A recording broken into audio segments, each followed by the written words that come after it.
her district. Now, you look at Tom Shively, he's also in a district that we feel like we've got a couple great candidates in that area. So we're going to look. You know, we're going to poll races. We're going to see where we can be effective and where we think we can make a difference. And I can assure you that we're going to get involved in those races. And when we do it 110%. Not a lot of time. Not a lot of time. It's hard to believe. You know, it's only 50-something days to election, but you know, there's no doubt in my mind, we've got the best organization on the ground. We feel like we've got the best candidates, and now it's just our job to make sure that our candidates execute, and if they do, we're going to do very, very well in November. Are there any races that you're looking at as kind of being essentially the canary in the mine that's going to kind of tell you how Well, you know, where the electorate's going? Well, you know, I think you look at you know, there's a lot of races. I think Ed's race is one of those. You know, I think if Ed wins, that shows you that we're doing pretty well, because that's a pretty hard-fought, expensive race.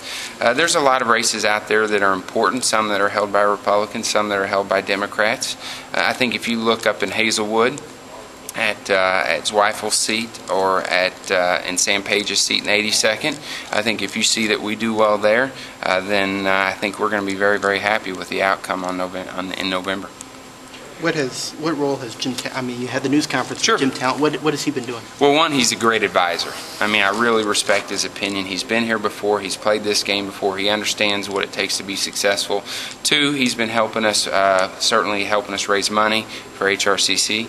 And the third thing is that he's been willing to go into targeted districts and host meet and greets or fundraisers for our candidates, which, you know, Jim is just a genuine, decent guy, and I think having his support certainly is helpful to candidates, specifically in the suburbs. Like if you look in Rick Stream's district, Jim is very, very popular there. So, you know, I think he's been a great help and a great asset, and we appreciate his support.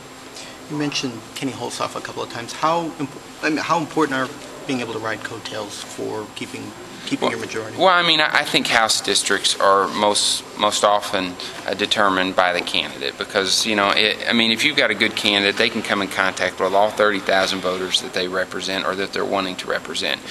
But at the same time, I think it's good when the top of the ticket does well, and that's why we're so excited, and Rod mentioned it, about McCain and Palin, and they're doing so well, and then we're excited.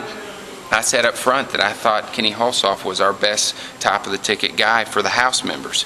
And so I think if they do well, it's helpful to us down ticket.